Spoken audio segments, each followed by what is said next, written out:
Air fibre calling हुआ बंद, target MNP programme फिर से शुरू।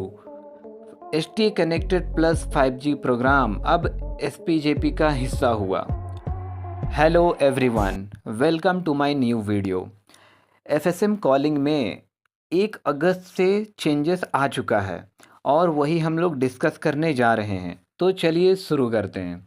Point number 1, air fibre calling जो आप करते थे अब वो नहीं होगा। कॉलिंग वो प्रोग्राम अब बंद हो चुका है। क्यों बंद हुआ है वो भी डिस्कस करेंगे, आगे बताते हैं आपको। पॉइंट नंबर 2, जो टारगेट एमएनपी प्रोग्राम पहले चल रहा था, नए जेसीएस लोग हैं वो लोगों को नहीं पता होगा। पहले टारगेट एमएनपी प्रोग्राम था जो कि बंद हो गया था बीच में, लेकिन अब वो फिर से चालू हो चुका है। 1 अगस्त से अब आपको टारगेट एमएनपी प्रोग्राम देखने को मिलेगा। लेकिन ये प्रोग्राम कुछ जेसीएस को ही, सिलेक्टेड जेसीएस को सप्लाई किया जा रहा है, दिया जा रहा है। अभी 200 जेसीएस ही है जिन्हें अभी ये प्रोग्राम दिया जा रहा है। ये लीड्स आ रहे हैं टारगेट एमएनपी का, लेकिन बाद में सब जेसीएस को और भी जेसीएस को मिलेंगे। लेकिन फ़िलहाल अभी करेंटली 200 जेसीएस को ही ये प्रोग्राम मिल रही है। टारगेट एमएनपी में बेसिकली हम लोगों को जो कस्टमर्स जियो के थे वो अब कोई और कंपनी में, वोडाफोन में, बीएसएनएल में या एयरटेल में पोर्ट करवा चुके हैं। तो अब हम लोगों को जेसीएस को कन्विंस करना है कस्टमर्स को कि वो फिर से जियो में वापस आ जाएं, पोर्ट करवा ले, एमएनपी मोबाइल नेटवर्क पोर्ट। तो यही प्रोग्राम है गाइस। पहले भी आप लोगों को पता ही होगा ये प्रोग्राम था, लेकिन फिर हट गया था, बंद हो गया था, फिर से अभी चालू हो चुका है। तो जो टारगेट एमएनपी प्रोग्राम आया, इसलिए एयर फाइबर कॉलिंग को अभी बंद कर दिया गया है करंटली। और बाद में अगर चालू होगा तो कोई अपडेट मिलेगा तो आपको बताया जाएगा। लेकिन 1 अगस्त से अब कोई एयर फाइबर कॉलिंग नहीं किया जाएगा, क्योंकि अगर आप टारगेट एमएनपी कॉलिंग करेंगे और एयर फाइबर कॉलिंग भी करेंगे तो ज़्यादा प्रेशर आ जाएगा आपको। तो कंपनी नहीं चाहता है कि आप लोगों को ज़्यादा प्रेशर हो, ज़्यादा काम करना पड़े। तो इसलिए यही मद्देनज़र रखते हुए एयर फाइबर कॉलिंग अभी बंद हो चुका है।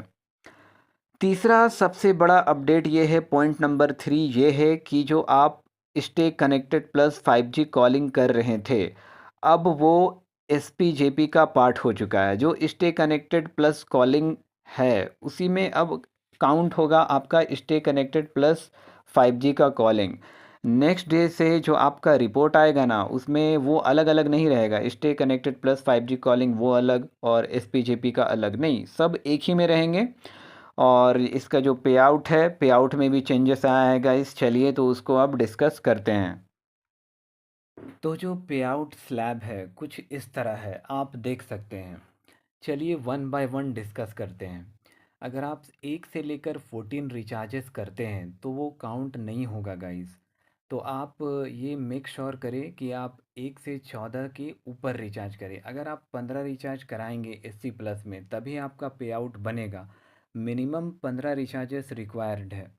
अगर आप 15 रिचार्जेस नहीं कराते हैं और आप इफ़ेक्टिव कॉल 200 या 250 करते हैं तो उसका जो पर कॉल का आपका 2 रुपये जो बनता है ना, वो भी नहीं बनेगा। तो पहला जो है, 1 से लेकर 14 रिचार्जेस में कोई इंसेंटिव नहीं है, कोई पे आउट नहीं बनेगा। एलिजिबल होने के लिए आपको कम से कम मिनिमम 15 रिचार्जेस कराना ही है। और जो 15 से 24 रिचार्जेस का जो पे आउट स्लैब है, चलिए पहले उसको डिस्कस करते हैं। मान लीजिए आप एक लैब में कोई कॉलिंग किए और 15 से 24 रिचार्ज तक आप किए, तो अगर कस्टमर्स 125 रुपये से कम का रिचार्ज कराते हैं तो आपको पर रिचार्ज में 25 रुपये मिलेगा बेनिफिट। 25 रुपये पर रिचार्ज में आपको मिलेगा। 349 रुपये का रिचार्ज या उससे कम और 125 रुपये या उससे ज़्यादा का रिचार्ज अगर आप कराते हैं तो आपको पर रिचार्ज में 35 रुपये मिलेगा। 15 से 24 रिचार्ज आपका होता है तो आपको 35 रुपये मिलेगा। अगर 349 रुपये से कम या 125 रुपये या उससे ज़्यादा का रिचार्ज आपका होता है तो। और एक और नोट करने वाला पॉइंट है गाइस कि पहले आपका अगर 15 या 24 तक में रिचार्ज होता था 249 रुपये का, जब से नया प्लान लॉन्च हुआ है तब आपको 40 रुपये मिल रहा था। 15 या 24 तक आपका रिचार्ज हुआ 249 का, कस्टमर कराया तो आपको 40 रुपये मिलता था। लेकिन अभी एक प्लस ₹5 एक्स्ट्रा आप देख रहे हैं, अब आपको 5 रुपये एक्स्ट्रा मिलेगा, यानी कि 40 से 45 हो चुका है। अगर कोई रिचार्ज कराता है 249 का, 15 या 40 रिचार्ज आपका होता है, 15 या 24 तक रिचार्ज आपका होता है 249 रुपये का या उससे ज़्यादा का, तो आपको अब 45 रुपये मिलेगा। चलिए अब 25 या 25 से ज़्यादा वाला पे आउट का स्लैब डिस्कस करते हैं। पे आउट स्लैब डिस्कस करते हैं, ठीक है। अगर कोई 25 से कम का रिचार्ज कराता है ना, 25 या 25 से ज़्यादा रिचार्ज आपका हुआ और 125 रुपये से कम का रिचार्ज कराता है, तो आपको पर रिचार्ज में 35 रुपये 35 रुपीज़ मिलेगा। और वही अगर 349 या उससे कम का रिचार्ज कराता है और 125 रुपये या उससे ज़्यादा का रिचार्ज कराता है आपका, तो आपको पर रिचार्ज में 50 रुपये मिलेगा। ये अगर आप 25 या 25 से ज़्यादा रिचार्ज कराते हैं तो। अगर आप 349 या उससे ज़्यादा का रिचार्ज पहले कराते थे रिचार्ज रेट बढ़ने के बाद, तो आपको 60 रुपीज़ हर एक रिचार्ज में मिलता था। 25 रिचार्ज या उससे ज़्यादा रिचार्ज अगर आपका होता था तो आपको 60 रुपीज़ मिलता था। लेकिन अभी प्लस 10 रुपीज़ एक्स्ट्रा है, यानी कि अभी अगर आप 349 रुपये या उससे ज़्यादा का रिचार्ज आप करवाते हैं कस्टमर्स को और आपका रिचार्ज 25 या 25 से ज़्यादा हो जाता है, तो आपको हर एक रिचार्ज में 60 rupees plus 10 rupees that is 70 rupees. हर एक रिचार्ज में आपको 70 रुपीज़ मिलने वाला है गाइज। तो अच्छे से कॉलिंग करो और अपना पे आउट इंक्रीज़ करो।